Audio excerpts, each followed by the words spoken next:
আসসালামু আলাইকুম। কেমন আছো তোমরা সবাই? আশা করি অনেক ভালো আছো। চলে আসলাম আমাদের নিয়মিত ইংরেজি ক্লাস নিয়ে। সপ্তাহের প্রথম এই 3টা দিন সাধারণত আমরা রাতে তোমাদের সবার প্রিয় প্রভাপ এবং আমরা দুজন মিলে এই ইংরেজি ক্লাসগুলো নিয়ে থাকি। সো সেই ধারাবাহিকতায় আজকে আবার চলে আসলাম। কথা দিয়েছিলাম একটা ক্লাস খুব দ্রুত নিব, চেষ্টাও ছিল, কিন্তু তোমাদের অনেক প্যাকড স্ক্যাজিউল। আর দিনে মনে হয় 4-5টার বেশি ক্লাস থাকলে বা 3টার বেশি ক্লাস থাকলেও আসলে একটা স্টুডেন্টের যে নিজের পড়ার সময়টা সেটাও বোধহয় একটু প্রবলেমে মানে ফেলে দেয় একটা স্টুডেন্টকে। সো স্বাভাবিকভাবে আমি চাইনি কোনোভাবেই যে তোমরা কখনো ক্লাসটা এমন ভাবে দেখো যাতে করে তোমাদেরকে জোর করে ক্লাসটা করানো হচ্ছে, অথবা তোমাদের ভালো লাগছে না, জাস্ট এমনি ক্লাস করতে আসছো, হোয়াট এভার, আসছি চলে গেছি এরকম। সো আশা করতেছি আজকের ক্লাসটায় আমরা যতক্ষণই থাকবো আমাদের সর্বোচ্চ একটি প্রচেষ্টা থাকবে, আমরা মনোযোগ দিব যাতে করে এই ফ্লো চার্টের যতগুলো খুঁটিনাটি আছে সেগুলো আমরা শিখে নিব, অ্যাজ ওয়েল অ্যাজ আমাদের যে ফ্রেজ আমরা পড়ছিলাম, ক্লজ আমরা পড়ছিলাম, এই ঘটনাগুলো আমরা আজকে একদম পুঙ্খানুপুঙ্খ রূপে সুন্দর করে শিখে নেওয়ার চেষ্টা করব, যাতে করে পরীক্ষার হলে যখনই আমাদের হাতে কলমটা থাকবে, কোশ্চেনটা যখন আমরা দেখব ইংরেজি প্রথম পত্রের, আমরা ফ্লো চার্টের অংশটা খুব সুন্দর করে একদম নির্ভুলভাবে উত্তর করতে পারবো। সো আমাকে বলো, তোমরা এর আগের ক্লাসটা সবাই দেখেছো তো? যারা এখানে আছো ক্লাসে তারা আমাকে একটু জানাও যে তোমরা কি আগের ক্লাসটা করেছো কিনা। আগের ক্লাসটা খুবই জরুরি ছিল। যারা সালাম জানাচ্ছ, ওয়ালাইকুম আসসালাম। আমার অন্যান্য ধর্মাবলম্বী ভাই বোনদেরকে জানাচ্ছি নমস্কার, আদাব এবং গুড নাইট পরে বলবো না, এখন তার গুড ইভিনিং বলাও যাবে না, that is it. So ultimately আমরা একদম শেষে বলবো সেটা, ঠিক আছে? সো সবাই আসো, সবাইকে অনেক অনেক স্নেহ করি তোমাদের। সো ক্লাসে চলে আসো, ঠিক আছে? এবং ফার্স্ট ক্লাসটা যদি করে না থাকো, তোমাদের কাছে আমার একটা অনুরোধ থাকবে, তোমরা ফার্স্ট ক্লাসটা একটু করে নিও, প্লিজ প্লিজ করে নিও, ঠিক আছে? ওকে, কোনো সমস্যা নেই, আগের ক্লাসটা যদি করেও না থাকো তাহলেও বুঝতে পারবে ইনশাআল্লাহ, কিন্তু ফার্স্ট ক্লাসটা করে নিলে বেটার হতো। তাহলে চলো আমরা একদম চলে যাই যেখান থেকে আমরা গত ক্লাসটা শেষ করেছিলাম। সো গত ক্লাসে আমরা মূলত অ্যাডভার্ব ফ্রেজ সম্পর্কে পড়েছিলাম, এবং আমি যদি তোমাদেরকে একটু জিজ্ঞাসা করি, বা তোমরা যদি তোমাদের ব্রেইনটাকে একটু কাজে লাগাও এবং জিজ্ঞাসা করো যে ভাইয়া adverb phrase, adjective phrase, noun phrase এগুলোর জন্য কি ছিল? আচ্ছা, অর্থাৎ আমাদের যে পার্টস অফ স্পিচ গুলো আছে, সেই প্রত্যেকটা পার্টস অফ স্পিচের পরিবর্তে যখন একাধিক শব্দ মিলে একটা শব্দগুচ্ছ তৈরি করে, এবং সেই শব্দগুচ্ছগুলো ইদার অ্যাডভার্বের মতো আচরণ করে অর অ্যাডজেক্টিভের মতো আচরণ করে, এই ধরনের সিচুয়েশনকে বলা হয় ফ্রেজাল সিচুয়েশন। তখন আমরা অ্যাডজেক্টিভের পরিবর্তে যেই ফ্রেজ ইউজ করি তাকে বলি অ্যাডজেক্টিভ ফ্রেজ, অ্যাডভার্বের পরিবর্তে যেই ফ্রেজ ইউজ করি তাকে বলা হয় অ্যাডভার্বিয়াল ফ্রেজ। সো আলহামদুলিল্লাহ আমরা গতদিন কিন্তু একদম খুঁটিনাটি সহ প্রত্যেকটা ওয়ার্ডের যে মিনিংফুল যত প্রকার এক্সপ্লেনেশন হতে পারে সেগুলো সহ প্রত্যেকটা পজিশন ওয়াইজ আমরা দেখেছিলাম। সো আমরা আজকেও সেই একই কাজটা করব, এবং আমি আবারও বলে দিই এটা তোমাদের মডিফায়ার্সে অনেক কাজে দিবে ইনশাআল্লাহ। ইনশাআল্লাহ তোমাদের মডিফায়ার্সে অনেক কাজে দিবে।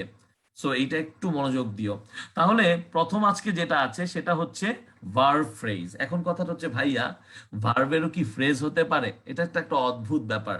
কারণ ভাইয়া আমরা জানি সাধারণত আমরা মেইন ভার্ব ইউজ করে থাকি, এবং মেইন ভার্ব ইউজ করে আমরা অনেক ধরনের কি করি, আমরা সেন্টেন্স তৈরি করতে পারি। কারণ আমাদের স্ট্রং ভার্ব আছে, আমাদের উইক ভার্ব আছে। এখন যাদের যাদের স্ট্রং ভার্ব, উইক ভার্ব মনে নেই, তাদেরকে আমি বলবো তোমরা কি মনে করতে পারো যে ভার্বের যে 3টা ফর্ম আছে যেটাকে আমরা কনজুগেশন অফ ভার্ব বলি, যে V1, V2, V3, এগুলোকে যখন আমরা সম্পূর্ণরূপে চেঞ্জ করে করে পেতাম, ফর এক্সাম্পল সবচেয়ে কমন গো, ওয়েন্ট, গন, অথবা সি, স, সিন, এই যে চেঞ্জগুলো, এই চেঞ্জগুলো যখন আমরা পেতাম তখন তাদেরকে আমরা ধরে নিতাম স্ট্রং ভার্ব। কি ভার্ব? Strong verb. এবং এই স্ট্রং ভার্বগুলো কিন্তু নিজে নিজে একটা মেইন ভার্ব হিসেবে বসে একটা বাক্যে কি করতে পারে, সম্পূর্ণ অর্থটা প্রকাশ করতে পারে। একইভাবে কিছু উইক ভার্বও ছিল যাদের শেষে তোমরা ডি অথবা ইডি যোগ করো, মনে আছে? মনে আছে? ধরো অ্যাক্ট, এটা একটা ভার্ব, এটা হচ্ছে V1, এটাকে যখন ভার্বের পাস্ট ফর্ম মানে V2 তে পরিণত করি তখন এটা হয়ে যায় অ্যাক্টেড, তাই না? সো এই যে চেঞ্জগুলো, এই যে ডি অর ইডি যোগ করার ব্যাপারটা, এই ঘটনাগুলো আমাদেরকে হচ্ছে উইক ভার্ব এইটার কথা মনে করিয়ে দেয়। ভাইয়া এই কথাগুলো কেন বলছেন? দেখো, এই কথাগুলো বলার মূল কারণ হচ্ছে যে আমরা জানি যে ফ্রেজ হচ্ছে এমন শব্দগুচ্ছ যেগুলো পার্টস অফ স্পিচের বিপরীতে বসে, অ্যাগেইনস্টে বসে। এখন ভার্ব তো হচ্ছে আমরা মেইন ভার্ব অক্সিলারি ভার্ব বসাই, এদের ক্ষেত্রে আবার কার মানে পরিবর্তে কোনটা বসে? সো আমি একটু সহজ করে দেই, আ verb phrase is a group of main verb and helping verb. অর্থাৎ তোমরা যখন ভার্বগুলো পড়ো তখন তোমরা কি করো, অনেক ক্ষেত্রে আমরা এই সূত্রটা পড়েছি না যখন আমরা রাইট ফর্ম অফ ভার্ব পড়েছি, যে modal verb plus main verb, এবং আমরা এটাও বলেছি যে মেইন ভার্বটা হয় ভার্বের ওয়ান, তার মানে বেস ফর্ম যেটা সেইটাতে। সো এই যে সিচুয়েশনটা, মোডাল ভার্ব হচ্ছে একটা অক্সিলারি ভার্ব, মেইন ভার্ব তো মেইন ভার্ব, এদের নিয়ে যখন একটা সেন্টেন্সে আমরা পরিপূর্ণভাবে অর্থ প্রকাশ করতে সক্ষম হই তখন সেটাকে আমরা ভার্ব ফ্রেজ বলি। দেখো এখানে লাল কালি দিয়ে বোল্ড করা আছে, she is writing a letter, তাহলে এখানে ইজটা হচ্ছে আমাদের সেই কাঙ্ক্ষিত অক্সিলারি ভার্ব, আর এই রাইটিংটা যেটা V1 প্লাস আইএনজি ফর্মে আছে এইটা হচ্ছে আমাদের মূলত মেইন ভার্ব। তাহলে ওই যে কথাটা বললাম উপরে, যে মেইন ভার্ব আর হেল্পিং ভার্ব মিলে যে কন্ডিশনটা তৈরি করে সেটাকে ভার্ব ফ্রেজ বলে। তাহলে দেখো তো, সকল প্রকার মোডাল প্লাস মেইন ভার্ব, সকল প্রকার কন্টিনিউয়াস টেন্স, সকল প্রকার পারফেক্ট টেন্স, সকল প্রকার পারফেক্ট কন্টিনিউয়াস টেন্স, এইগুলোতে আমরা ভার্ব ফ্রেজ পেয়ে থাকবো। আমাকে এইটুক বুঝেছো কিনা বলো? কারণ কি? কারণ সেই সব ক্ষেত্রে আমরা অবভিয়াসলি এই যে দেখো, is writing, has passed, must reach, have been playing, is waiting, তাহলে এদের ক্ষেত্রে আমরা দেখতে পাচ্ছি যে আমরা মেইন ভার্ব, হেল্পিং ভার্ব এদের একত্রে অবস্থান। সো এইটাই হচ্ছে ভার্ব ফ্রেজ। ভাইয়া ভার্ব ফ্রেজ কি পরীক্ষায় আসে? ভার্ব ফ্রেজ দিয়ে কি আমাদেরকে ফ্লো চার্ট করতে হতে পারে? বা ভার্ব ফ্রেজ দিয়ে কি আমরা মডিফায়ার্সে কোনো কিছু বসাবো? মডিফায়ার্সে আসতেও পারে, সম্ভাবনা যদিও খুব বেশি না, কিন্তু ফ্লো চার্টে আমরা ভার্ব ফ্রেজটা খুব বেশি একটা ইউজ করি না। সো এটা জাস্ট বোঝার জন্য আমাদের, ঠিক আছে? এবং এটা কঠিন কিছু না, একদম রেগুলেশন জিনিসটা, এই ব্যাপারটা আমরা অনেক আগে থেকেই জানতাম, আজকে আর একটু ক্লিয়ার হয়ে নিলাম। এরপরে যেটা আছে সবচেয়ে গুরুত্বপূর্ণ, আমি বলে দিচ্ছি এটা অনেক গুরুত্বপূর্ণ, কারণ ইনফিনিটিভ ফ্রেজ আমরা সবাই ইউজ করি, এবং তোমাদেরকে যখন আমি প্র্যাকটিস করিয়েছি তখনও আমি ইনফিনিটিভ ফ্রেজের কথা বলেছিলাম। তাহলে একটু খেয়াল করো, an infinitive phrase contains an infinitive, তার মানে to plus first form of the verb, তার মানে base form of the verb, এটা তো আমরা জানি, and modifiers or other related words linked to the infinitive, তার মানে সিচুয়েশনটা কিছুটা এইরকম। অর্থাৎ আমরা টু প্লাস ভার্ব ওয়ান লিখলাম, এখানে বি লিখলাম বেস ফর্ম, তাই না? এবং তারপরে আমরা কি করলাম, একটা এক্সটেনশন। আচ্ছা ভাই, এক্সটেনশন জানি কি? এক্সটেনশন জানি কিভাবে লেখে? আমি বলেছিলাম একটা এক্সটেনশনে শুধুমাত্র একটা অবজেক্ট থাকতে পারে, একটা এক্সটেনশনে একটা প্রোনাউন যেটা পজেসিভ ফর্ম অথবা অবজেক্টিভ ফর্ম যেটাই হোক না কেন প্লাস নাউন হতে পারে, একটা এক্সটেনশনে প্রিপোজিশন প্লাস প্রোনাউন, সে একই কথা পজেসিভ বা আমাদের অবজেক্টিভ যে ফর্মগুলো সেগুলো থাকতে পারে, প্লাস নাউন থাকতে পারে, এরকম আরো বহু উপায়ে এগুলো হতে পারে এক্সটেনশনের জন্য।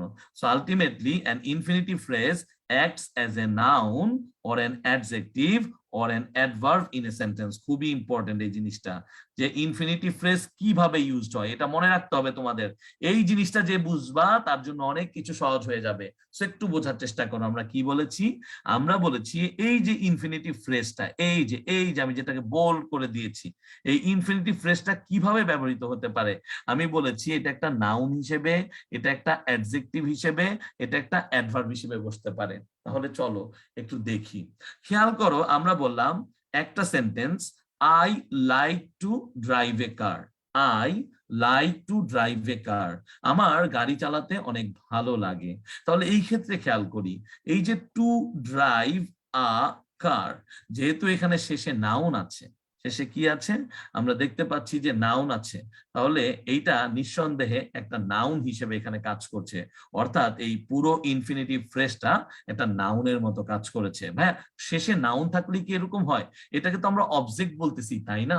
আর এটাকে কি আমরা আর্টিকেল টাইপ ডিটারমিনার বলতেছি না? অবশ্যই তোমার কথা সঠিক, কিন্তু জাস্ট কল্পনা করো যে এখানে তো আমরা কোনো প্রকার অ্যাডজেক্টিভ ইউজ করছি না, বা গ্রুপ কোনো নাউন ইউজ করছি না, বা গ্রুপ অফ ওয়ার্ডস ইউজ করছি না, শুধুমাত্র একটা সিম্পল নাউন। দ্যাটস ওয়াই আমরা এটাকে অ্যাজ এ নাউন আমরা ইনফিনিটিভ ফ্রেজটাকে চিন্তা করছি। তাহলে ভাইয়া এটা কি চিন্তা করে মডিফায়ার্সে উত্তর করতে হবে?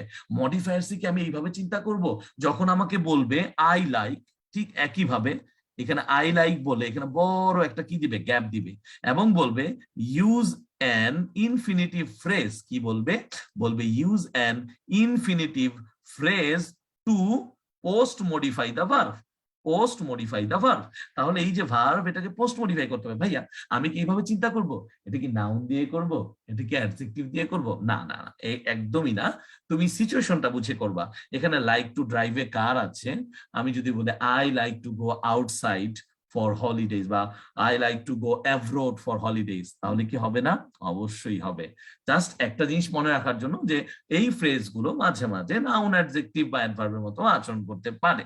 আচ্ছা, পরের সেন্টেন্সটা দেখি। To get success in the exam is the ambition of every student. এখন তুমি একটু খেয়াল করো, এই যে ইজ, এই ইজটা কি এখানে মেইন ভার্বের মতো আচরণ করছে না? কারণ এই ইজ এর পরে কিন্তু আর কোনো ভার্ব নেই। যদিও এটা একটা বি ভার্ব, তারপরেও এরপরে যেহেতু কোনো ভার্ব নেই, এটাকে আমরা মেইন ভার্ব হিসেবে ধরে নিতেই পারি।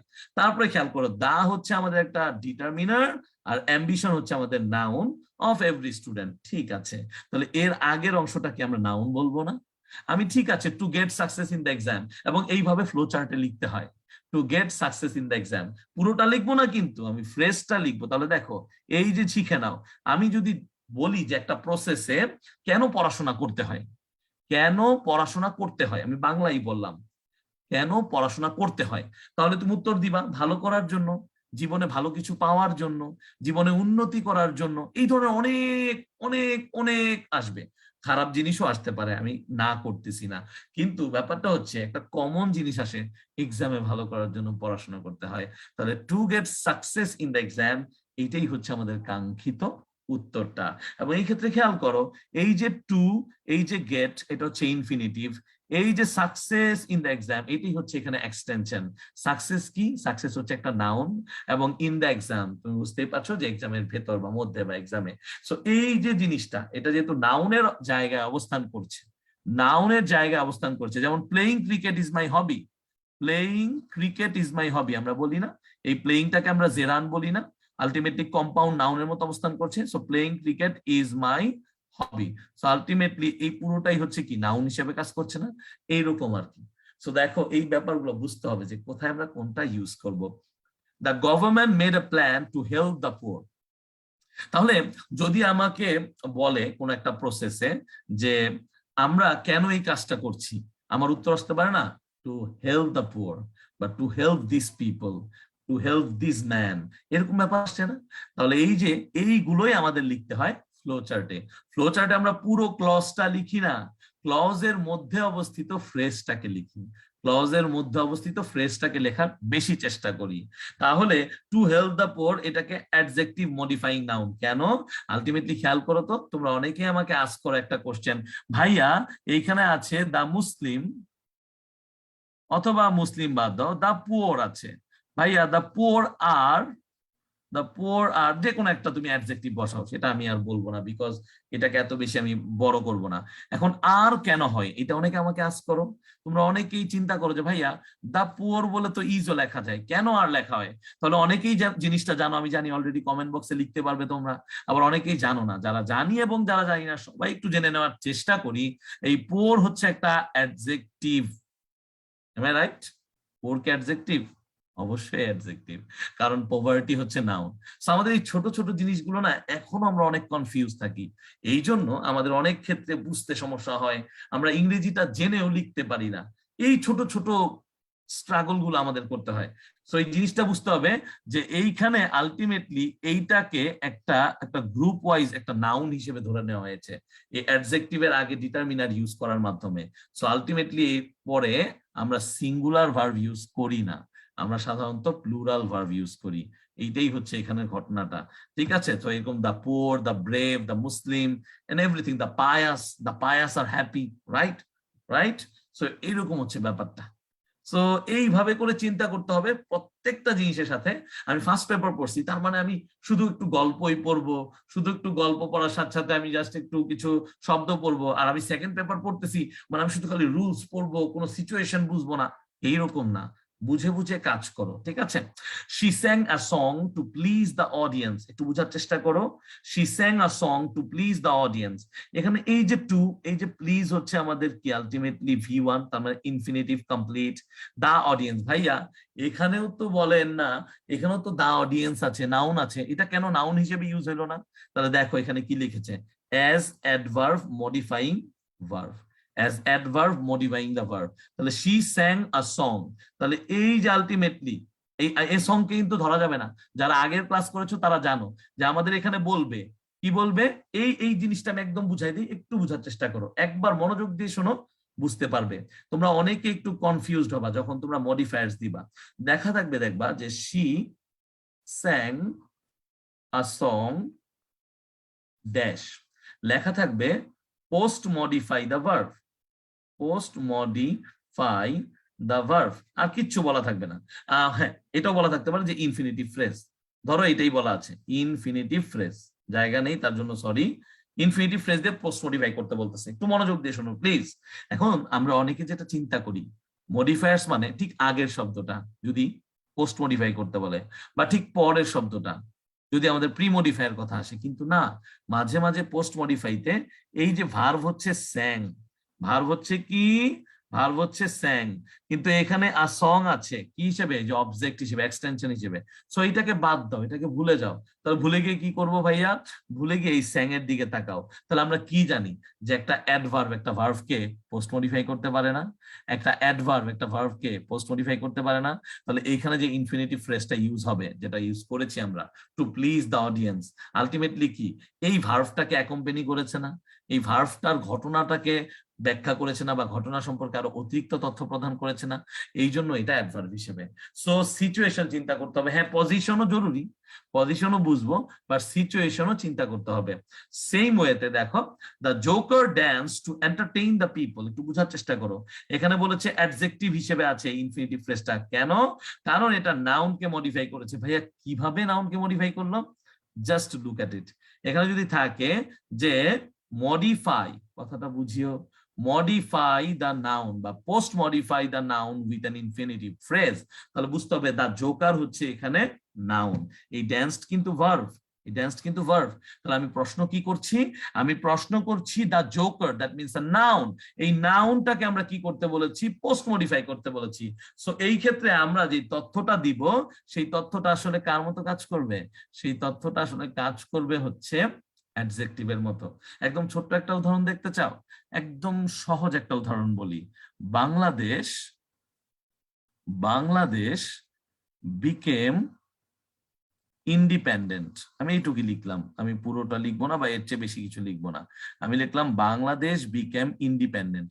আচ্ছা, ইন্ডিপেন্ডেন্টটা কোন পার্টস অফ স্পিচ জানো, ইন্ডিপেন্ডেন্টটা কোন পার্টস অফ স্পিচ জানো, ইন্ডিপেন্ডেন্টটা হচ্ছে অ্যাডজেক্টিভ। আচ্ছা, এই বিকেমটা কি জানো, এটা হচ্ছে একটা ভার্ব।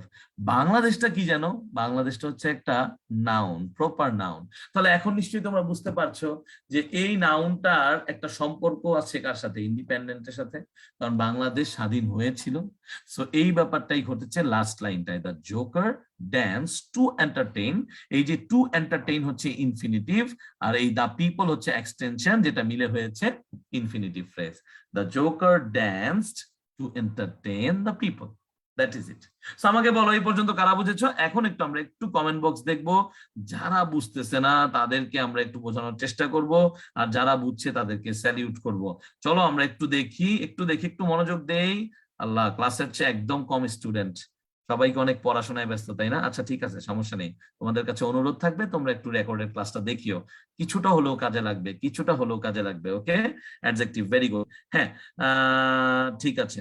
ওকে ভাইয়া, ভার্ভকে শুধু কি অ্যাডভার্বই মডিফাই করতে পারে? হ্যাঁ, বেসিকলি আমরা ভার্ভকে অ্যাডভার্বকে দিয়ে মডিফাই করাই, ইদার এটা প্রি মডিফাই করে অথবা পোস্ট মডিফাই করে। ঠিক আছে, ওকে, ঠিক আছে। ওকে, বলো আমাকে, যেটা বুঝতেছো না সেটা আমাকে বলো। জেরিন, তারপর হচ্ছে Laila Haque. Thank you very much. আমি এটাই চাই, যারা বুঝতেছো না তাদেরকে বোঝানোটা এটা অনেক চ্যালেঞ্জের, এবং সেটা বুঝাইতে পারলে আমার মনে হয় বাকি সবাইকেও কিছুটা হলেও বুঝাইতে পারবো। আচ্ছা, বেসিকলি জেরিন বা লায়লা হক, তোমরা হয়তো যেটা বুঝতেছো না সেটা হচ্ছে তোমরা প্রথম ক্লাসটা করোনি। প্রথম কাজ, আমরা মূলত ইংরেজি প্রথম পত্রের একটা বিষয় যার নাম হচ্ছে ফ্লোচার্ট, বা একটা টপিক, বিষয় বলবো না, আমরা ফ্লোচার্ট নিয়ে আলোচনা করছিলাম। সো ফ্লোচার্ট নিয়ে আমরা একটু বিগিনিং এ কথাবার্তা বলেছি, বলে যে জিনিসটা হচ্ছে আমাদের একটু প্রবলেম করে সেটা হচ্ছে ফ্রেজাল ওয়ার্ড বা ফ্রেজ গুলো। সো আমরা কি করেছি, আমরা এই ফ্রেজ গুলো বোঝার চেষ্টা করেছি। ভাইয়া কেন? তার কারণটা হচ্ছে, যদি আমরা ফ্রেজ সম্পর্কে না জানি ভাইয়া, তাহলে আমরা ফ্লোচার্ট গুলো লিখতে গিয়ে মুখস্থ লিখব। এখন আমার ধরো শর্ট সিলেবাসেই যে ইউনিট গুলো আছে সেখান থেকে খুব ইম্পর্টেন্ট লেসন হচ্ছে 12 থেকে 15টা, বারবার, যেগুলো অলরেডি পরীক্ষায় আসছে বিভিন্ন বোর্ডে। এখন সেইগুলো থেকে যদি ফ্লোচার্ট আমরা মুখস্থ করতে যাই, অনেক বেশি ঝামেলা। আর ফ্লোচার্ট মানে আমরা চিন্তা করি শুধুমাত্র এই যে মাত্র যে জিনিসগুলো পড়লাম, মানে ইনফিনিটিভ ফ্রেজ, আর আরেকটা পড়তে যাচ্ছি সেটা হচ্ছে জিরান্ড। সেটা পড়লে আমরা মনে করি আর কিছু লাগবে না, কিন্তু মাঝে মাঝে noun adjective, noun phrase, adjective phrase, এগুলো ইউজ করতে হয়। সো এই ক্ষেত্রে আমরা এই ফ্রেজগুলো একটু জানার চেষ্টা করেছি। তার সাথে সাথে এই ফ্রেজগুলো সাধারণত মডিফায়ার্সেও চলে আসে, তাই বললাম যে একটু মডিফায়ার্স আমরা শিখি। এবং ফ্রেজগুলো কোনো কঠিন জিনিস না, এরা বাক্যের অংশ। এবং ফ্রেজ এবং ক্লজের যে পার্থক্যটা, ক্লজগুলো হচ্ছে বাক্যের অংশগুলো।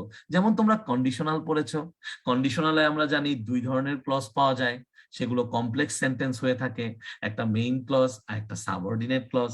যেমন আমি যদি একটু বড় করে লিখি যে if I knew the matter I would call you, অথবা I would let you know, আমি তোমাকে হয়তো জানতে দিতাম, এই লেটটা এখানে মেন ভার্ব। তাহলে এই ক্ষেত্রে আমরা একটু জেনে নিলে প্রবলেমটা কি, যে এই উড লেট এটা মিলে ভার্ব ফ্রেজ।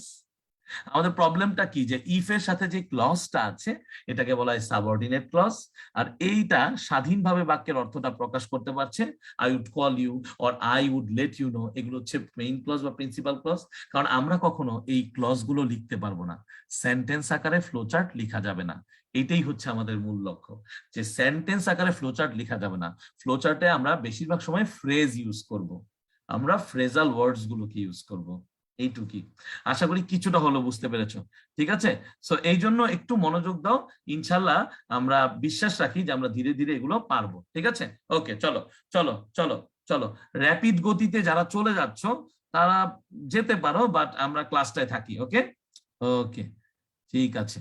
হ্যাঁ, ভাইয়া, লাস্টের আগেরটার এক্সাম্পলে তো সি কে মডিফাই করেছে। না না না না, এটা আমাদের উপর নির্ভর করে।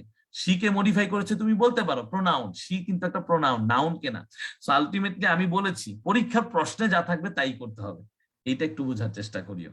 পরীক্ষার প্রশ্নে যদি থাকে যে পোস্ট মডিফাই দা ভার্ব, যেটা কিনা মোস্ট প্রবাবলি এটাই পাবা।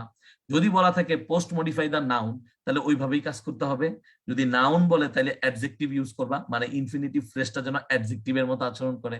যদি ভার্ব বলে তাহলে তুমি এমন ভাবে লিখবা যেন আলটিমেটলি সেটা অ্যাডভার্বের মতো আচরণ করে।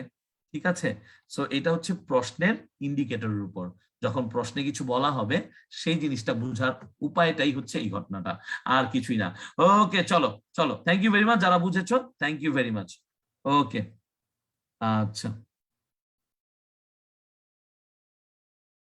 ওকে, ডান ডান ডান, মোটামুটি হ্যাঁ হ্যাঁ হ্যাঁ হ্যাঁ, সবগুলাই থাকবে লেকচার শিটে। ঠিক আছে, কোনো সমস্যা নেই, না না, স্টুডেন্ট কম বেশি নিয়ে আমার কোনো প্রবলেম নেই। তোমাদের ভালো লাগলে অবশ্যই ক্লাস করবা, যদি ভালো না লাগে তাহলে বলবা, কিন্তু অবশ্যই রেকর্ডেড ক্লাসটা দেখে তারপরে না হয় বলো, কারণ তোমাদেরকে শেখানোর জন্যই এখানে আসা, এছাড়া আর কিছু না। তুমি লেকচার বানানটা ঠিক করে নিও ভাইয়া, লেকচার বানানটা ঠিক করে নিও। থ্যাংক ইউ ভাইয়া, থ্যাংক ইউ ভেরি মাচ। ওকে ওকে, একটু মনোযোগ দিই, চলো। এটা আরো বেশি গুরুত্বপূর্ণ, জিরান ফ্রেজ। কারণ জিরান নিয়ে আমাদের একটা ধারণা আছে। ব্যাপারটা হচ্ছে জিরান্ডের উৎপত্তিটা কোত্থেকে আসলো। আমরা পার্টিসিপল সম্পর্কে হালকা পাতলা সবাই জানি। পার্টিসিপল পড়তে গেলে তিনটা কথা চলে আসে, একটা হচ্ছে প্রেজেন্ট, আরেকটা হচ্ছে পাস্ট, আরেকটা হচ্ছে পারফেক্ট।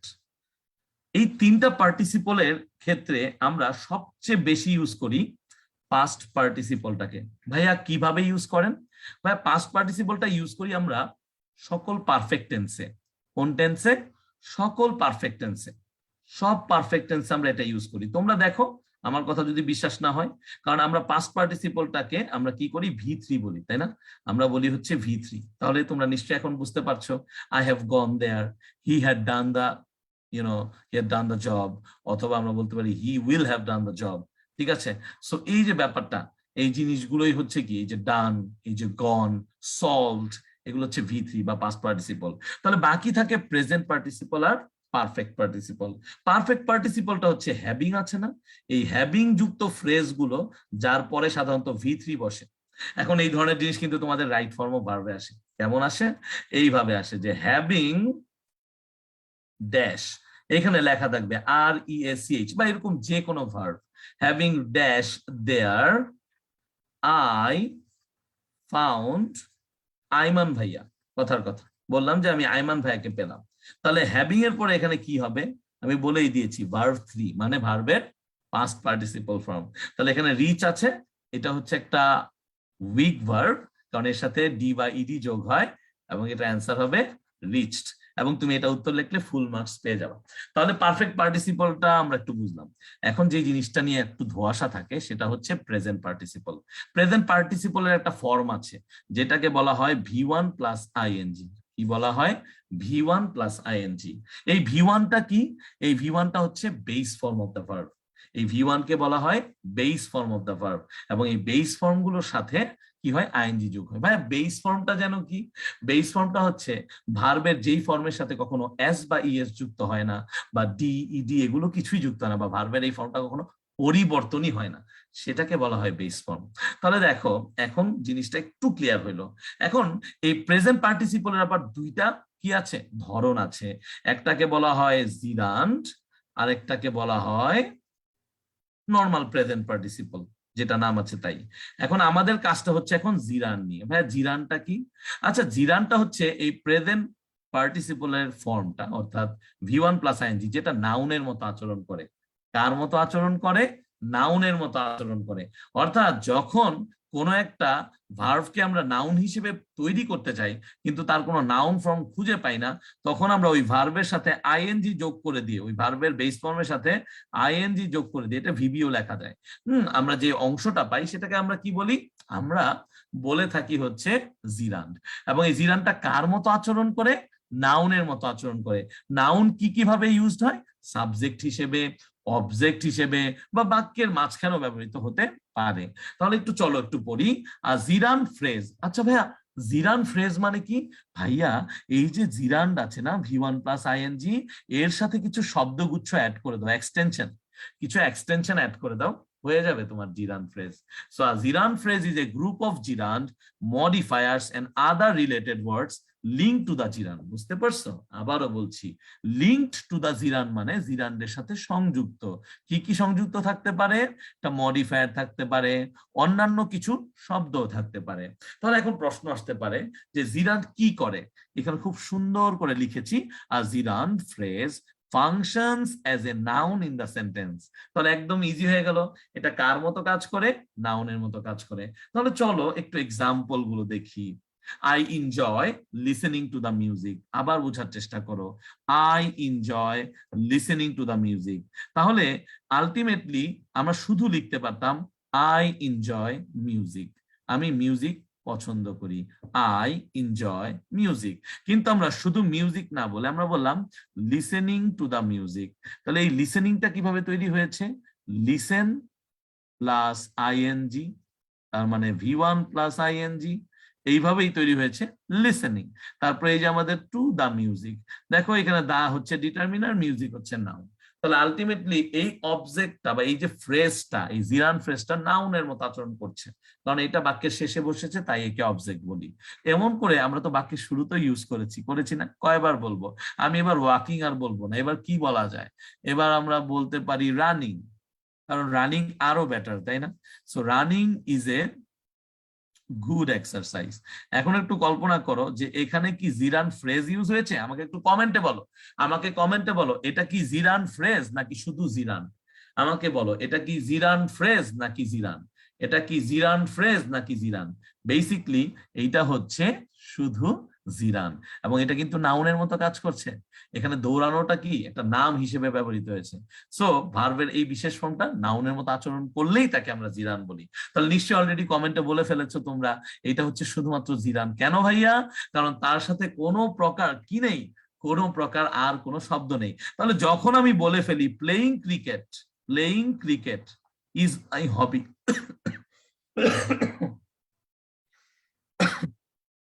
খুবই দুঃখিত, প্লেইং ক্রিকেট ইজ মাই হবি, একটু খেয়াল করো তো, প্লেইং ক্রিকেট ইজ মাই হবি, এই প্লেইংটা জিরান্ড আর ক্রিকেটটা কি একটা কি নাউন না?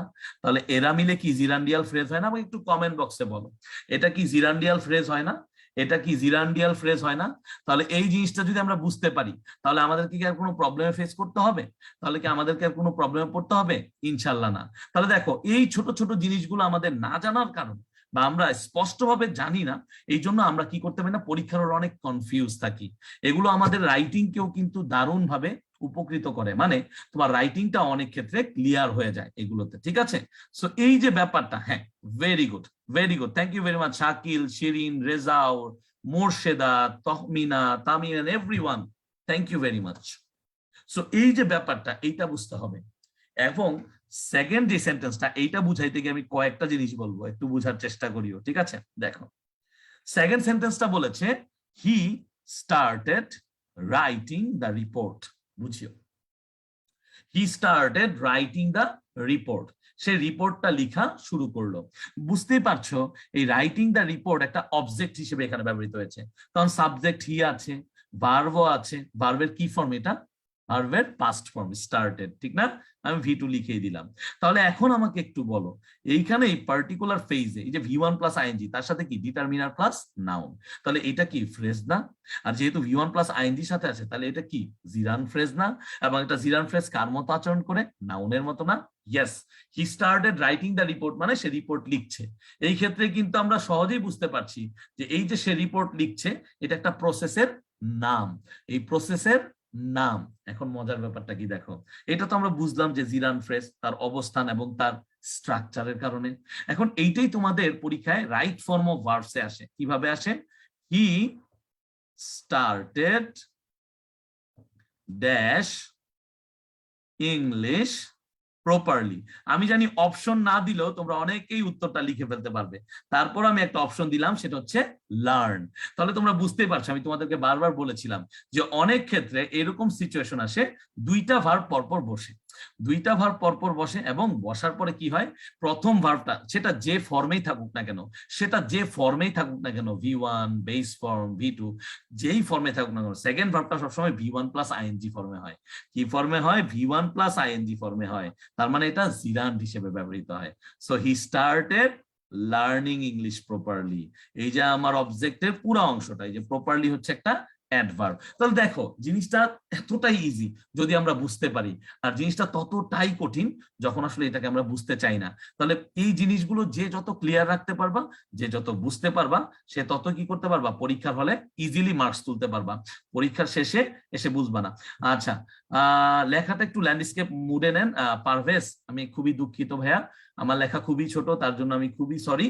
আশা করি তোমাকে বুঝাতে আমি পারবো। আরেকটু বড় বড় করে লিখে, খুবই দুঃখিত। সো এই পর্যন্ত বুঝতে পারলে একটু লাভ আর কেয়ার রিয়েক্ট দাও আমাকে, তাহলে আমরাও বুঝি যে না আলহামদুলিল্লাহ তোমরা কিছুটা বুঝতে পারছো এবং সেটা অ্যাপ্লাই করতে পারছো। এতক্ষণ তো আমরা অবজেক্ট হিসেবে দেখলাম, এখন দুইটা সাবজেক্ট হিসেবে ব্যবহার দেখবো। অলরেডি সাবজেক্ট হিসেবে একটা দেখাইছি, প্লেইং ক্রিকেট।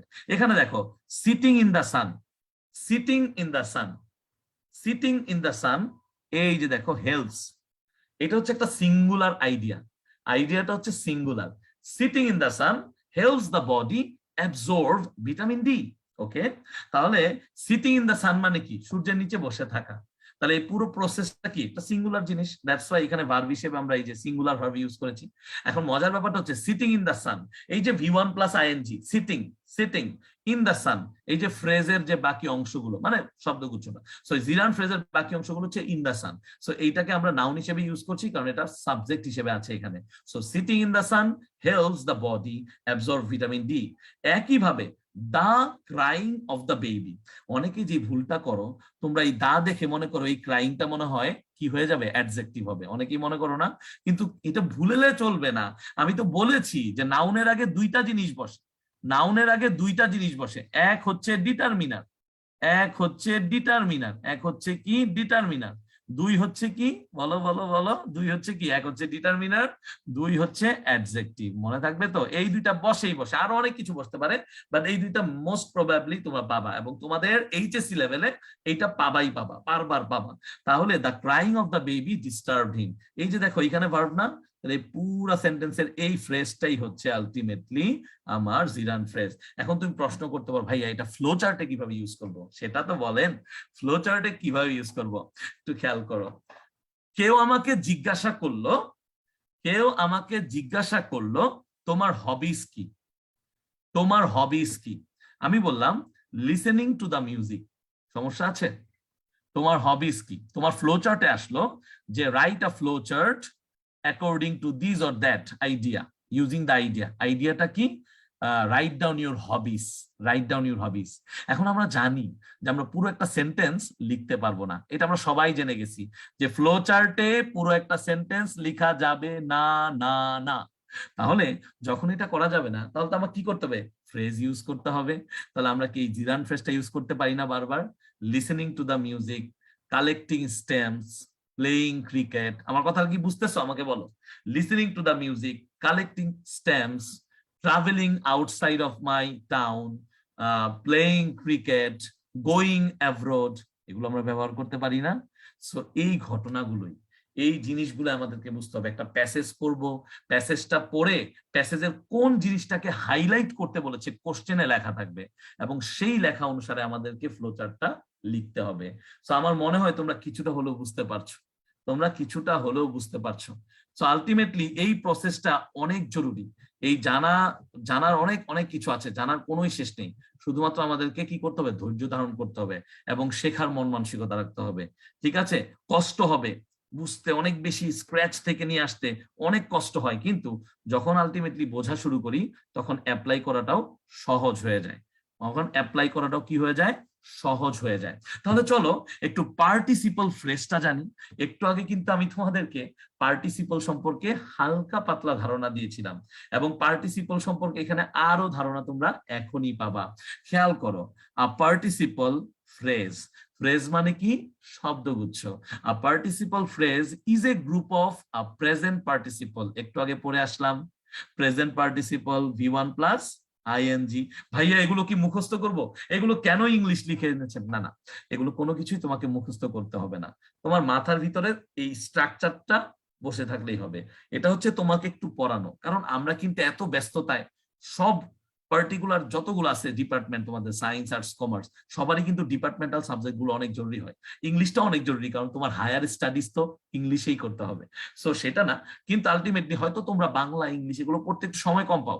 এই জন্য আমার ট্রাই থাকে যেন আমি আমি চেষ্টা করি যেন অ্যাটলিস্ট কিছুটা তুমি এখানে শিখে যাও এবং পরবর্তীতে যে কোনো প্র্যাকটিসে সেটা কাজে লাগাও। দ্যাট ইজ ইট, আর কিছু না। So present participle V1 plus ING, past participle second form of the verb. Ultimately second form না, এটাকে আমরা থার্ড বলি, আমরা বলি, কারণ V1, V2, V3, right? Okay, modifiers and other link words, এটা তো আমরা সব জায়গায় জানি। এই ফ্রেজ গুলো modifiers and other linked words দিয়ে তৈরি হয়। A participle phrase is punctuated with a comma or commas. এখন তোমরা একটু মেলাতে পারো কিনা দেখো তো। আমরা যে apposition, noun in apposition, appositive এগুলো বসাতাম, সেই সব ক্ষেত্রেও কি মাঝে মাঝে আমরা এগুলো বসাতাম না? হ্যাঁ। সবসময় কি বসাতাম না? আমরা বেশিরভাগ ক্ষেত্রে নাউন ফ্রেজ ইউজ করতাম। যেমন যেই কমন উদাহরণটা সব সময় দিতাম অ্যাপোজিশনে, কি বলতাম? যে কাজী নজরুল ইসলাম। নজরুল ইসলাম, এটা শুনলে আমাকে মাইরি দিত, কারণ নজরুল ইসলামকে এতবার ইউজ করছি আমি এই উদাহরণে। কাজী নজরুল ইসলাম, এটা একটা প্রপার নাউন না? এটা একটা প্রপার নাউন না? So Kazi Nazrul Islam, the rebel poet of Bangladesh, তাই না? The rebel poet of Bangladesh, poet of এই যে বাংলাদেশ, এই যে কমা কমা আমরা বলতে পারি, আচ্ছা ওয়াজ বোর্ন, কি বলতে পারি? Was born. এই ওয়াজ বোর্ন কোথায় আছে বলতো? এই ওয়াজ বোর্ন আছে gap filling activities with special phrases or words, মনে আছে তো? ওকে, এবং ওয়াজ বোর্ন আসবে তোমাদের যারা যারা আসো, যেই বোর্ডের হোক ওয়াজ বোর্ন আসবে, মানে 0.5 নাম্বার তুমি পেয়ে গেলা। আচ্ছা, জোকস অ্যাপার্ট, তাহলে এই কাজী নজরুল ইসলাম হচ্ছে আমার কি? Proper noun. তাকে এই যে তার সম্পর্কে একটা এক্সট্রা তথ্য, এই যে অংশটা দুইটা কমা দিয়ে আমরা আটকেছি, the rebel poet of Bangladesh, noun phrase, যে ওয়াজ বোর্ন, কিন্তু এটা আলটিমেটলি কিন্তু কি হতে পারে বলতো? এটা কিন্তু অ্যাডজেক্টিভ ফ্রেজ, কারণ কি তার সম্পর্কে আমরা বৈশিষ্ট্য বলতেছি, তাই এটা আমাদের কিন্তু আসলে অ্যাডজেক্টিভ ফ্রেজ। নাউন ফ্রেজও ইউজ হতে পারে যদি আমরা বসাতে চাই। তাহলে তা Kazi Nazrul Islam, the rebel poet of Bangladesh, was born in Kolkata, ধরো লিখলাম। এখন আমরা কি এটা বলতে পারতাম না? Kazi Nazrul Islam was born in Kolkata বলতে পারতাম, কিন্তু আমরা কি করলাম? অ্যাডজেক্টিভ ফ্রেজ ইউজ করলাম। আর এগুলোই ফ্লো চার্টে ইউজ করতে হয়। যদি বলে রাইট ডাউন 5 ক্যারেক্টারিস্টিক্স অফ কাজী নজরুল ইসলাম, কাজী নজরুল ইসলাম সম্পর্কে 5টা ক্যারেক্টারিস্টিক্স লিখতে বলেছে। তো প্রথমে লিখলো হচ্ছে ধরো a great poet, a great poet. পরে আমরা কি চাইলে এটা লিখতে পারি না? The rebel poet of Bangladesh লেখা যায়, অথবা the national poet of Bangladesh. আমরা কি ন্যাশনাল ইউজ করতে পারি না? এই ন্যাশনাল হচ্ছে অ্যাডজেক্টিভ, নেশন হচ্ছে নাউন, এগুলো তো আমরা জানি। এই যে নেশন হচ্ছে নাউন আর ন্যাশনাল হচ্ছে কি? অ্যাডজেক্টিভ। আচ্ছা ভাই, এইগুলো কেন বলতেছেন? এই জন্য বলতেছি। এখন দেখো, এই যে দেখো, a participle phrase is punctuated, তার মানে এদেরকে পাংচুয়েশনের আন্ডারে আনা হয়। That's why we are talking about punctuated with a comma or commas. একটা কমাও হতে পারে, একটা কমাও হতে পারে, দুইটা কমাও হতে পারে। এইটা নিয়ে অনেকের কনফিউশন থাকে, এই কনফিউশনটা চলো দূর করি, এই কনফিউশনটা দূর করি। আমরা সবসময় এই ধরনের সিচুয়েশন দেখি, এই যে অ্যাপোজিটিভ গুলো বহুবার বলেছি, আমার প্রত্যেকটা রেকর্ডেড ক্লাসে আছে, মানে পাংচুয়েশনের appositive, noun in apposition, first পেপারের ক্লাসেও টুকটাক বলি। সো এটা আমার মনে হয় তোমরা বুঝতে পেরেছো, বা আবার চাইলে দেখে নিতে পারো, বা এইটাই আবার দেখে নিতে পারো যখন আবার আরো ক্লিয়ার হতে চাও। তো একটা কমা থাকে, দুইটা কমা থাকে। একটা কমা কেন থাকে, দুইটা কমা কেন থাকে? সো যখন আমরা বাক্যের মাঝখানে একটা নাউনকে এইভাবে লিখি, মানে নাউনের ক্যারেক্টারিস্টিক্সটা, নাউনের বৈশিষ্ট্যটা, তখন আমরা এইভাবে লিখি দুইটা কমার মধ্যে। আর যখন আমরা এইরকম একটা শেষে একটা ফ্রেজ আকারে কিছু যুক্ত করি, তখন আমরা কি করি? এই যে এইরকম আলটিমেটলি একটা কমা দিয়ে ফুল স্টপ দিয়ে দিই। সো আলটিমেটলি এই জিনিসটাই হচ্ছে যখন V1 প্লাস আইএনজি, আবারও বলছি V1 plus ING plus extension, আরেকটা হচ্ছে V3 প্লাস এক্সটেনশন, এই দুইটা মোডে থাকে, তখনই সেটাকে পার্টিসিপল ফ্রেজ বলে। বিশ্বাস না হলে চলো একটু দেখে নিই। The students raising their hands need an extra page. ধরো পরীক্ষার হলে সবাই আছি, এখন ছাত্রছাত্রীরা কি করে? স্যার আমার লুজ লাগবে, আমার লুজ লাগবে। ওকে, তখন কি হয়? অনেক স্টুডেন্ট হাত উঁচু করে আছে, তো the students need an extra page. কিন্তু এখন এইটাকে যদি আমরা আরেকটু কি করি, এটাকে আরেকটু তথ্যবহুল করি, এর সাথে আরো কিছু অ্যাড করি, তখন বলতে পারি না তার একটা স্টেট যে raising her hands, raising their hands, raising his hand. আচ্ছা, হার আর হিজ হলে কিন্তু হ্যান্ড হবে, বাই দ্য ওয়ে। হ্যাঁ, হ্যান্ডসও হতে পারে, কারণ একটা মানুষের দুইটা হাত তো হয়, কিন্তু আমরা এখানে সামগ্রিকভাবে এইটার দিকে খেয়াল রাখবো। দা স্টুডেন্টস, এখানে স্টুডেন্টস কিন্তু প্লুরাল, স্টুডেন্টস কিন্তু প্লুরাল, দ্যাটস ওয়াই আমরা এখানে দেয়ার ইউজ করেছি, আমরা এখানে এই পজেসিভ ফর্ম দেয়ার ইউজ করেছি, কারণ দা স্টুডেন্টস এর বদলে আমরা দেও লিখতে পারতাম। এই ব্যাপারগুলো একটু ভাববে, ঠিক আছে? তাহলে the students raising their hands, এই রেইজিং হচ্ছে V1 প্লাস আইএনজি, এই দেয়ার প্লাস হ্যান্ডস হচ্ছে ফ্রেজ, হয়ে গেল পার্টিসিপল ফ্রেজ। একইভাবে শি গট আ মেইল, এটা একটু different, stating about her exam, তাহলে শি গট আ মেইল বললেই তো হয়, আমি একটা মেইল পেয়েছি, ধরো এটা আমার মোবাইল, এই মোবাইলে আমি একটা মেল পেয়েছি। এখন কি ব্যাপারে মেল পেয়েছি, এই যে কি ব্যাপারে মেল পেয়েছি, এইটা যে এক্সট্রা তথ্যটা দিচ্ছে, এইটাই হচ্ছে সেই participle phrase. Stating about her exam. The chair, ধরো চেয়ার যেটার ভিতরে আমি বসে আছি বা তোমরা চেয়ার ইউজ করো, মেড অফ প্লাস্টিক, আছে না প্লাস্টিকের তৈরি, তাহলে এই মেড হচ্ছে কি V3, আর এই যে of plus noun, of plus noun, এটাই হচ্ছে ফ্রেজ। সো এটাকেই বলতেছি পার্টিসিপল ফ্রেজ। সো এই জিনিসগুলো আমাদেরকে বুঝতে হবে। The chair made of plastic looks very beautiful. দিন শেষে কিন্তু এই চেয়ারের উপরই বা স্টুডেন্টস এর উপরই এই সাবজেক্ট ভার্ব এগ্রিমেন্টটা নির্ভর করে। এই ধরনের participle phrase, noun phrase, adjective phrase, এদের কারো উপরই কখনোই নির্ভর করে না। সো এই জিনিসগুলো যদি তোমরা বুঝতে পারো, তাহলে মোটামুটি তোমরা এখন ফ্লোচার্ট বলো, মডিফায়ার্স বলো, এগুলো এখন প্র্যাকটিস করে করে এগুলোতে ফুল মার্কস পাওয়ার অবস্থায় চলে আসতে পারো।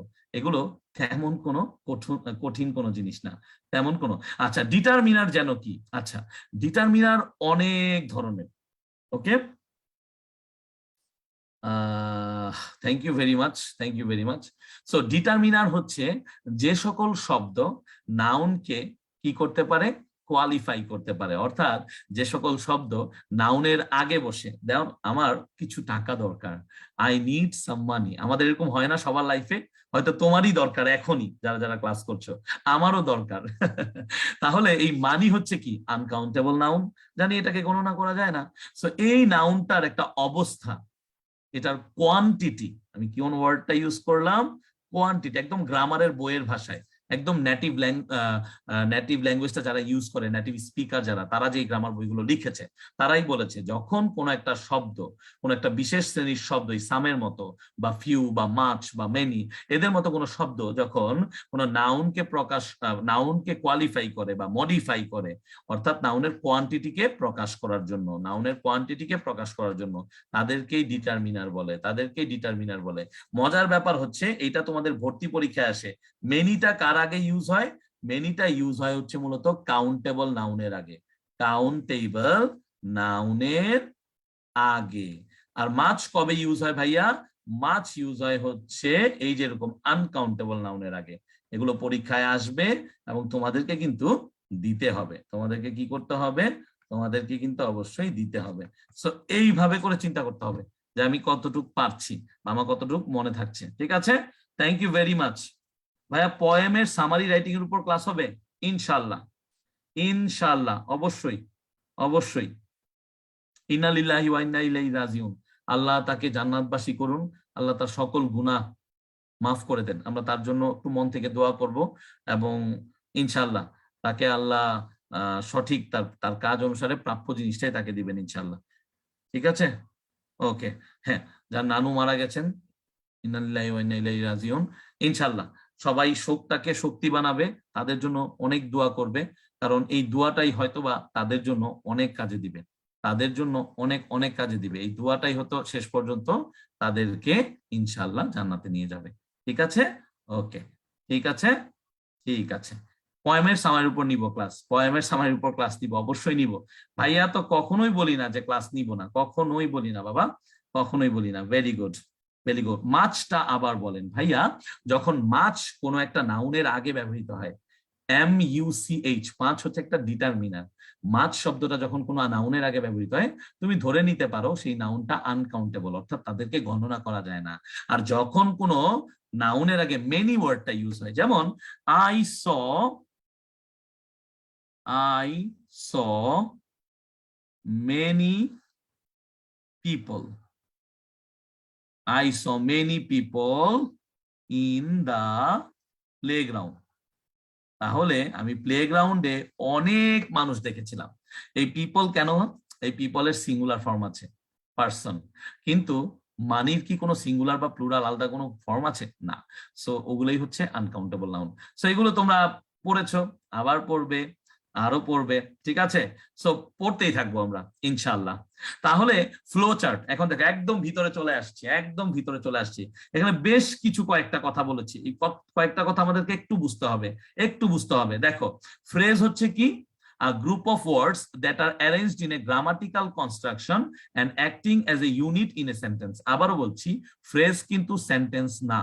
আমি বাংলায় বলে দিই, ইংলিশ বুঝি আর না বুঝি, পড়ি আর না পড়ি, ইংলিশ বুঝতে হবে। বাই দা ওয়ে, আমি তোমাদেরকে রিকোয়েস্ট করবো একটু বুঝতে হবে, একটু পড়ার চেষ্টা করতে হবে। আমাদের অনেকের ইচ্ছা আছে কিন্তু হতাশ হয়ে যায়, রাইট? হতাশ হওয়া যাবে না, একটু পড়তে হবে, যে কোনো উপায়ে পড়তে হবে।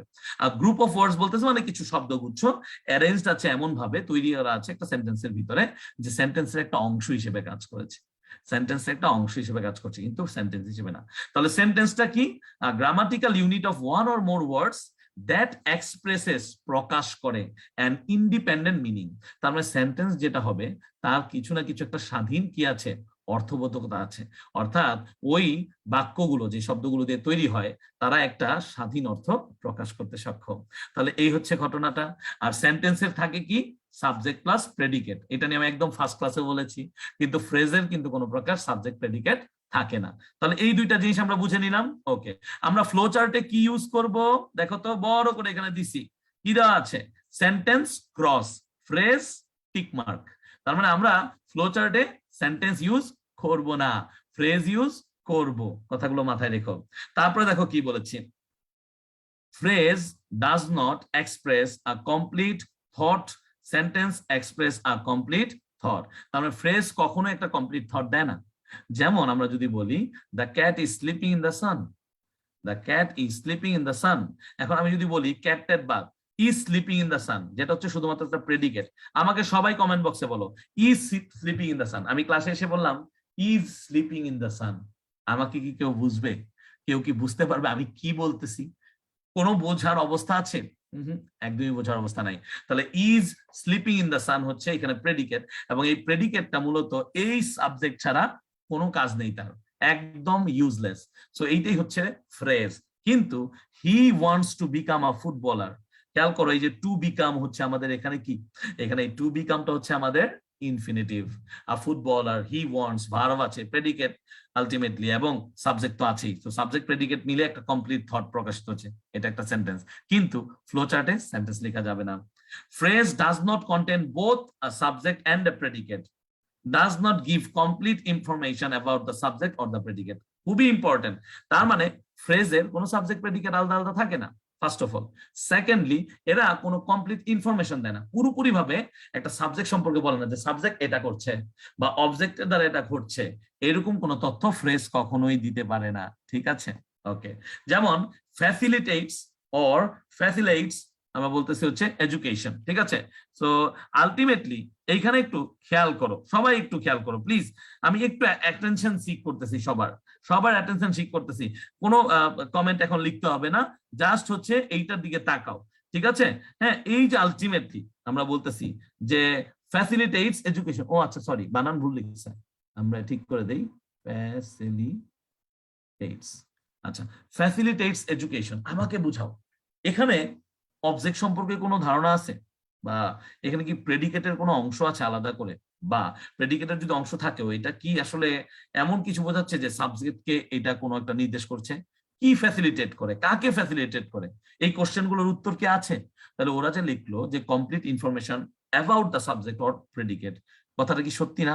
কারণ ফ্যাসিলিটেটস এডুকেশন যখন আমি বলতেছি, ফ্যাসিলিটেটস এডুকেশন যখন আমরা বলতেছি, তখন কিন্তু আমরা কি করতেছি, আমরা বলতেই চাচ্ছি যে এটা এডুকেশনকে ফ্যাসিলিটেট করে, বাট কি করে, কেন করে, কোনটা করে বলতেছি না। তার মানে এইটাই হচ্ছে ফ্রেজ, এবং এইভাবেই আমাদেরকে কি করতে হবে, লিখতে হবে।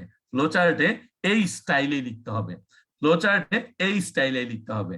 Sentence contains both subject and predicate, ultimately কি করে, give information about the subject or predicate.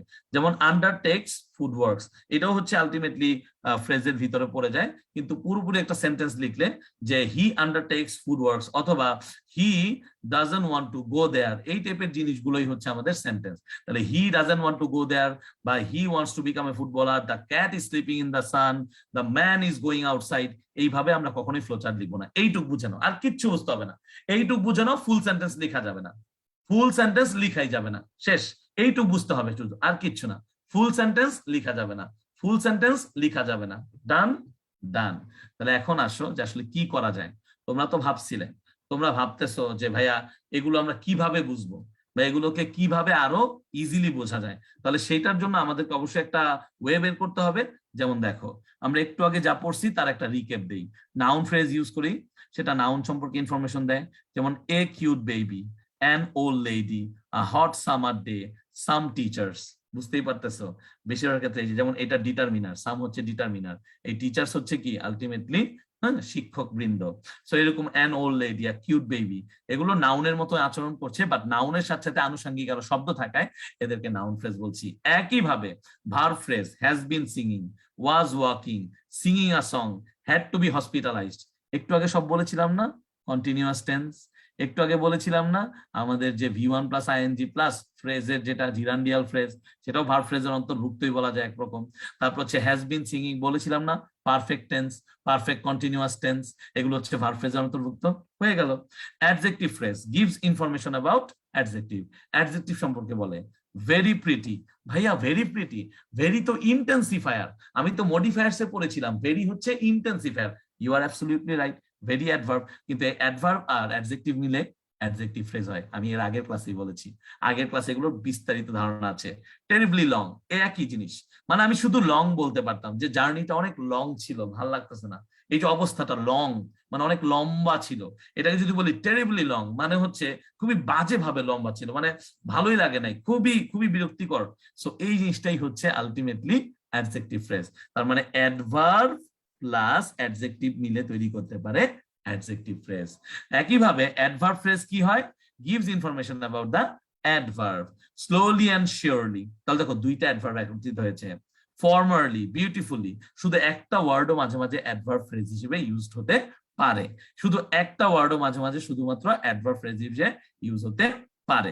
Prepositional ফ্রেজটা কি আমি বলেছিলাম, কম্পাউন্ড প্রিপোজিশন ছিল, তার মানে down the road, after a long time, on the table, beside the lake. তাহলে একটা জিনিস নিয়ম করে দেখো, এই দা হচ্ছে আর্টিকেল টাইপ ডিটারমিনার, রোড হচ্ছে noun, after a long time, এই যে লং হচ্ছে অ্যাডজেক্টিভ, এই যে হচ্ছে আমার নাউন, এই যে দা হচ্ছে ডিটারমিনার, টেবল হচ্ছে নাউন, দা হচ্ছে ডিটারমিনার, লেক হচ্ছে কি নাউন। তাহলে এইরকম ফরম্যাটেই এই প্রিপোজিশনাল ফ্রেজ গুলো তৈরি হয়, either preposition plus determiner plus noun. আমি লিখতে পারি এইভাবে যে preposition plus determiner plus noun.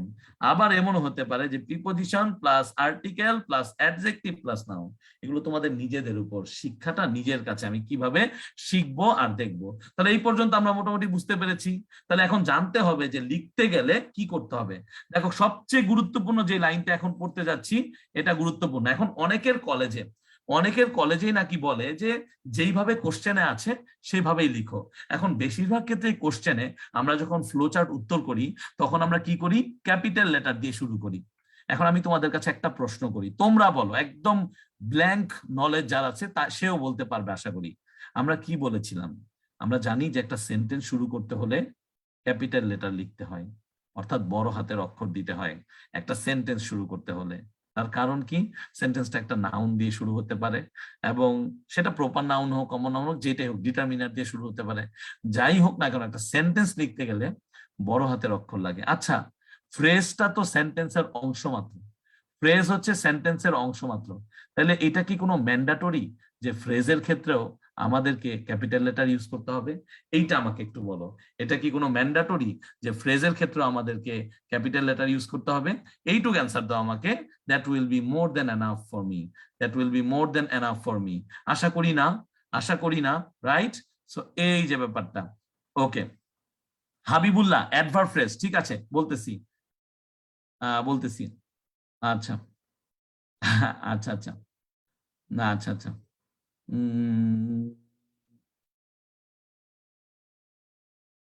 Yes আমি সেটা নিয়ে আলোচনা করবো। Umme Sumaiya, very informative question, যে ভাইয়া আমার যদি ইনফরমেশন গুলো অনেক বেশি দেওয়া থাকে সেগুলোকে কিভাবে চুজ করব। তো এই ধরনের কোশ্চেন গুলোতে আমরা যেটা পাই, হাইলাইটিং দ্য ওয়ার্কস অথবা highlighting the characteristics, highlighting the nature of the situation, এই ধরনের সিচুয়েশন আছে, রাইট? সো এটা নিয়ে আলোচনা করবো। এই যে অনেক বড় লেকচার শিট পড়ে আছে, অনেক বড় লেকচার শিট, আমি চাই তোমরা শিখে যাও এখান থেকে। প্রত্যেকটা টাইপের লেকচার শিট আমি করে রাখছি, এই যে কোনটা হচ্ছে আমরা নাউন ফ্রেজ ইউজ করব, কোনটা প্রেজেন্ট পার্টিসিপল দিয়ে করব, কোনটা অ্যাডজেক্টিভ নাউন দিয়ে করব, ঠিক আছে, তারপরে কোনটা হচ্ছে ইনফিনিটিভ ফ্রেজ দিয়ে করব, সবগুলো আমি করে নিয়ে আসছি যাতে করে তোমাদের কষ্ট না হয়, যাতে করে তোমরা বুঝতে পারো। I hope you people can understand that, ঠিক আছে? এই সবগুলো এই যে দেখো, এই যে এখানে আছে, হ্যাঁ, প্রত্যেকটা জিনিস ব্যাখ্যা করা আছে, এবং সেই ক্ষেত্রে কোনটা অ্যাড করতে হবে আর কোনটা অ্যাড করব না সেটাও আমি তোমাদেরকে দেখাই দিব। তো আশা করি কোনো প্রবলেম হবে না, ঠিক আছে? তো জিনিসটা হচ্ছে দ্যাট মাচ ইজি। আচ্ছা, হাবিবুল্লাহ হচ্ছে একটা ভাই আছে আমার, ও বলতেছে যে ভাই অ্যাডভার্ব ফ্রেজটা আবার বুঝাই দেন, যে অ্যাডভার্ব ফ্রেজটা কেন হচ্ছে। আচ্ছা ভাইয়া, অ্যাডভার্ব ফ্রেজের ক্ষেত্রে একটু কল্পনা করো হাবিবুল্লাহ, অ্যাডভার্ব ফ্রেজ হচ্ছে এমন একটা ফ্রেজ যেখানে অ্যাডভার্বের পরিবর্তে বসতেছে কোনো কিছু। ফ্রেজ মানে শব্দগুচ্ছ, তার মানে একটা অ্যাডভার্ব ফ্রেজ আমরা কি পাবো, আমরা হচ্ছে অ্যাডভার্বটাও পাবো, তার সাথে সাথে কিছু শব্দ পেয়ে যাব। এমন একটা ঘটনা হতে পারে যখন আমরা অ্যাডভার্ব ফ্রেজের কথা চিন্তা করবো। Am I right or not? এইটুক শুধু বলো, এইটুক তোমরা বুঝো কিনা বলো। ওকে, আর কারো কোনো কমেন্টে কোশ্চেন আছে কিনা? আচ্ছা দেখি, না না নাই নাই নাই নাই, না থাকলে টেনশন নাই, না থাকলে টেনশন নাই, আল্লাহ ভরসা।